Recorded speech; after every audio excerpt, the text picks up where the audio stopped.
Dear students, welcome to new curriculum English learning. Learning English is staying at home. প্রিয় শিক্ষার্থীবৃন্দ, তোমাদের সপ্তম শ্রেণীর ইংরেজি বইয়ের এক্সপিরিয়েন্স 6 এ গুড রিডার, একজন ভালো পাঠক, এই এক্সপিরিয়েন্সের লাস্ট অ্যাক্টিভিটি 6.9 এর লাস্ট অ্যাক্টিভিটি টেক্সট 5 নিয়ে আমরা আলোচনা করব। ওকে, প্রথমেই প্রতিবারের মতো এবারও দেখো না এখানে কি করতে বলা হয়েছে। নাও এখন read the text given below, নিচের পাঠটি পড়ো।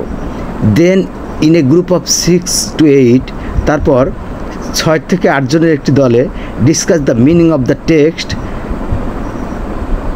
পাঠটির অর্থ আলোচনা করো। Following the strategies you have learned in this unit, এই ইউনিটে তুমি যে কৌশলগুলো শিখেছো সেই কৌশলগুলো অনুসরণ করে, মানে এই ইউনিটে যে কৌশলগুলো তুমি শিখেছো সেই কৌশলগুলো অবলম্বন করে 6 থেকে 8 জনের দলে এই পাঠের অর্থ আলোচনা করো। লেটার পরে এক্সপ্লেইন দ্য স্ট্র্যাটেজিস, কৌশলগুলো ব্যাখ্যা করো। এক্সপ্লেইন ব্যাখ্যা করো। ইউ অ্যাপ্লাই টু আন্ডারস্ট্যান্ড, যে কৌশলগুলো তুমি ব্যবহার করেছিলে টু আন্ডারস্ট্যান্ড, বুঝতে, the meaning of the text, পাঠগুলোর অর্থ বুঝতে। পাঠগুলো মানে 5টা টেক্সট আছে সেজন্য। টু দ্য হোল ক্লাস, প্রতি শ্রেণীর সবার সঙ্গে। তাহলে এক্সপ্লেন করবে, শ্রেণীর সবার সঙ্গে ব্যাখ্যা করবে, সবার কাছে এটি ব্যাখ্যা করবে। ওকে, তাহলে বরাবরের মতো বুঝতে পারলে যে 5টা টেক্সটের কী করতে হবে। এ গুড রিডার আমাদের হচ্ছে যে এক্সপিরিয়েন্স নেমে গুড রিডার। তাহলে এইটা দেখো ছবি দেওয়া আছে, ছবি থেকেই কিন্তু বুঝতে হবে। অনেক জিনিস কী করতে হবে, তোমাকে ছবি দেখেই বুঝতে হবে।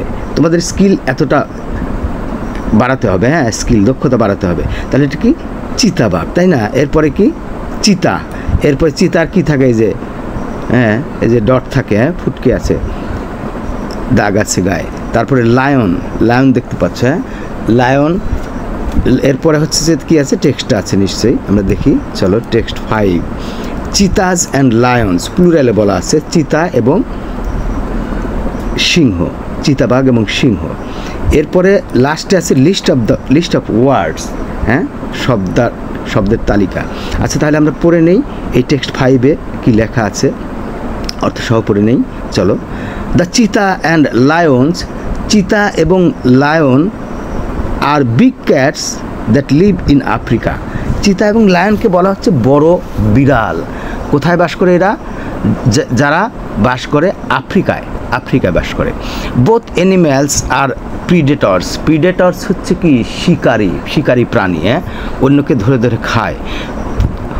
দুইটি প্রাণী, উভয় প্রাণী শিকারী প্রাণী।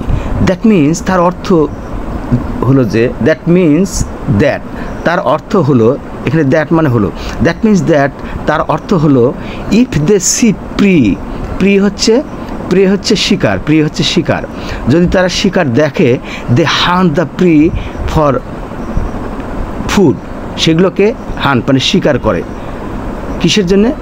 খাবারের জন্যে, হ্যাঁ, সেগুলোকে মেরে ফেলে বা শিকার করে খাওয়ার জন্য।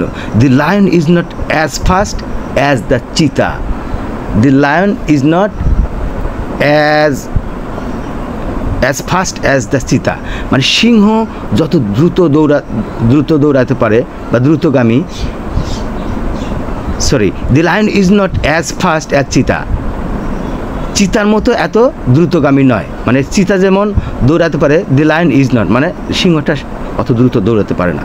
বাট ইট ইজ বিগার, কিন্তু এটি বড়। তাহলে লায়ন বড়, অ্যান্ড স্ট্রঙ্গার এবং শক্তিশালী দেন দ্য চিতা, কিন্তু সিংহ চিতাবাঘের চেয়ে বড় এবং শক্তিশালী। দ্য চিতা uses it's spots for camouflage, তাহলে চিতাবাঘ কী করে? ইউজেস স্পট, এই দাগগুলো, স্পট দেখানো হলো না, এই যে গায়ে যে স্পট আছে, এই যে এগুলোকে বলে স্পট, হ্যাঁ, এই যে কালো কালো দাগ। তাহলে চিতা কি করে? দ্য চিতা uses it's spots for camouflage, ধোকা দেওয়ার জন্যে এই কি করে, এই দাগগুলো ব্যবহার করে। The lion does not have any spots, সিংহের কোনো দাগ নেই, স্পট নেই। The lion is as good as the cheetah at attacking its prey, as good as cheetah, the lion is as good as cheetah. Good মানে তো ভালো, মানে চিতা যেমন ভালো, সিংহ সেরকম ভালো। ভালো বলতে এখানে বোঝাচ্ছে আর কি দক্ষ। হ্যাঁ, the lion is as good as cheetah at attacking its prey. এর শিকারকে আক্রমণ করতে সিংহ চিতার মতোই দক্ষ। এখানে গুড মানে দক্ষ, ভালো মানে দক্ষ আর কি। চিতা যেমন শিকার করতে পারে, লায়নও সেরকম শিকার করতে পারে, আক্রমণ করতে পারে, attacking. Both cheetahs and lions live for about 10 to 12 years. চিতা এবং সিংহ উভয়েই বেঁচে থাকে ফর অ্যাবাউট 10 to 12 ইয়ার্স, 10 থেকে 20 বছর বেঁচে থাকে। ওকে প্রিয় শিক্ষার্থীবৃন্দ, এরপরে রয়েছে কি লিস্ট অফ ওয়ার্ডস। এটা শেষে আমরা আলোচনা করব, কারণ হচ্ছে যে তুমি এই যে এখানে বলা হয়েছে মূল আরেকটা যে কাজগুলো হচ্ছে এখানে তো পড়লে এই অর্থ বোঝার জন্য তুমি কী কী স্ট্র্যাটেজি অনুসরণ করেছিলে, অ্যাপ্লাই করেছিলে, প্রয়োগ করেছিলে, সেইগুলো তোমাকে আবার এক্সপ্লেইন করতে বলা হয়েছে। কিন্তু তাহলে আবার সেই এক্সপ্লেনেশন মানে তোমার হচ্ছে কি প্রেজেন্টেশন, তাহলে তুমি এটা কিন্তু বারবার বলা হয়, প্রত্যেকটা অ্যাক্টিভিটিতে আমি দিয়েছি।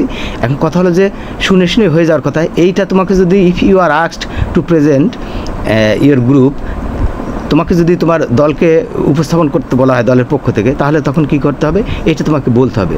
সো এটা তোমাকে কিন্তু গুছিয়ে রাখতে হবে, বলার দক্ষতা অর্জন করতে হবে। তাহলে কি করবে, এভাবে ডিয়ার ফ্রেন্ডস অর ক্লাসমেটস, তুমি বলবে dear classmates on behalf of our group, আমার দলের পক্ষ থেকে I am going to explain the strategies we apply to understand the meaning of the text. হ্যাঁ, স্মার্টলি বলতে হবে যে আমি কৌশলগুলো ব্যাখ্যা করব বা করতে যাচ্ছি, যে কৌশলগুলো আমরা এই পাঠটি বুঝতে আমরা প্রয়োগ করেছিলাম বা ব্যবহার করেছিলাম। Please listen to me carefully, দয়া করে এক্সপ্রেশন দিয়ে বলতে হবে, কিন্তু আমার কথাগুলো মন দিয়ে শোনো। এরকম করে তুমি আরও সুন্দর সুন্দর ভাষা দিয়ে আরও সুন্দর করে গুছিয়ে তুমি উপস্থাপন করতে পারো। জাস্ট আমি তোমার বোঝার জন্য একটা করে দেখিয়েছি। তাহলে কি কি টেক্সট স্ট্র্যাটেজি অ্যাপ্লাই করেছিলে, we have read and read the text carefully. হ্যাঁ, আমরা we have read and read the text carefully, ভালো করে বোঝার জন্য কী ছিল, এই টেক্সটটি পড়েছিলে এবং আবারও পড়েছিলে। হ্যাঁ, এটাই কিন্তু প্রথম কৌশল two understand the meaning of any text. হ্যাঁ, যে কোনো পাঠের অর্থ বুঝতে এটাই মনে রাখবে। We have also looked up the meanings of the unknown words in the dictionary. হ্যাঁ, অপরিচিত শব্দের অর্থ জানতে তুমি ডিকশনারিতে খোঁজ করেছিলে। দেন তারপর we have followed the scanning method to find out what the text is about. তারপর তোমরা কী করেছিলে, তোমাদের কথাই বলছো আর কি, আমরা অনুসরণ করেছিলাম কোন পদ্ধতি, স্ক্যানিং মেথড, মানে খুব ভালো করে গভীরভাবে পড়ার যে মেথড, স্কিমিং আর স্ক্যানিং মেথড, এই টার্মগুলো কিন্তু তোমার মাথায় থাকতে হবে। To find out what the text is about, এই পাঠটি কী সম্পর্কে সেটা বোঝার জন্যে আমরা স্ক্যানিং মেথড অনুসরণ করেছিলাম। তারপরে এক্সপ্রেশন বলতে হবে, কিন্তু গ্রুপ প্রেজেন্টেশনে যেতে হবে, এটা শিখতে হবে, এবং ইংরেজিতে কথা বলা শিখতে হবে। You have to know how to speak in English fluently. Okay, finally পরিশেষে we have used contextual clues. আমরা পরিশেষে কী করেছিলাম, কন্টেক্সচুয়াল প্রাসঙ্গিক সূত্র ব্যবহার করেছিলাম to understand the text better, পাঠটি ভালো করে বোঝার জন্য। ওকে প্রিয় শিক্ষার্থীবৃন্দ, তাহলে আমাদের কিন্তু এই 6.9-এর লাস্ট অ্যাক্টিভিটি, এই এক্সপিরিয়েন্সের লাস্ট অ্যাক্টিভিটি নিয়ে আমরা আলোচনা করছি। ওকে, শেষে রয়েছে কি, নিউ ওয়ার্ডস। হ্যাঁ, ওয়ার্ডস কিন্তু জানতে হবে। আমি ওয়ার্ড সম্পর্কে তোমাদের 3টা কথা বলি, মানে you have to know the meaning, spelling and correct pronunciation of the words properly. মনে রাখবে, উচ্চারণ, অর্থ এবং বানান। তাহলে স্পেলিং, বানান, মিনিং, অর্থ অ্যান্ড প্রোনাউন্সিয়েশন হচ্ছে উচ্চারণ। তাহলে স্ট্র্যাটেজি, তুমি যদি বলে টিটিজি, এরকম তো হবে না, স্ট্র্যাটেজি। হ্যাঁ, স্ট্র্যাটেজি, কৌশল, রিজন, কারণ, আবার মিনিং জানাতে হবে। এগুলো কঠিন শব্দের মিনিং জানতে হবে, সব শব্দের মিনিং জানতে হবে। সুইফট, দ্রুত বা তাড়াতাড়ি। চিউ, চিবানো। চুইংগাম আছে না, চাবায় চাবায় খায়, দেখো চিউ, চুইংগাম, চিউ। এনডেঞ্জার, বিপন্ন, বিপদে ফেলা, এটা কিন্তু অ্যাডজেক্টিভ হয়। এনজেন্ডার, বিপদগ্রস্ত বা বিপন্ন, আবার ভার্ব যখন হবে তখন বিপদে ফেলা। মেনশন, উল্লেখ করা। গেজ, অনুমান করা। কনসিস্ট অফ, গঠিত হওয়া বা গঠিত হওয়া। ক্যামোফ্লেজ, যে উচ্চারণগুলো কিন্তু প্রোনাউন্সিয়েশন জানতে হবে। ছদ্মবেশ, ক্যামোফ্লেজ, ওই যে কি ছদ্মবেশ ধারণ করে, হ্যাঁ, ওই ডট নিয়ে। চিতাবাঘ। এসকেপ, পলায়ন করা। রিকগনাইজ, চিনতে পারা বা স্বীকৃতি দেওয়া। ওকে প্রিয় শিক্ষার্থীবৃন্দ, তাহলে আমরা এক্সপিরিয়েন্স 6-এর লাস্ট অ্যাক্টিভিটি নিয়ে কিন্তু আমরা আলোচনা করলাম।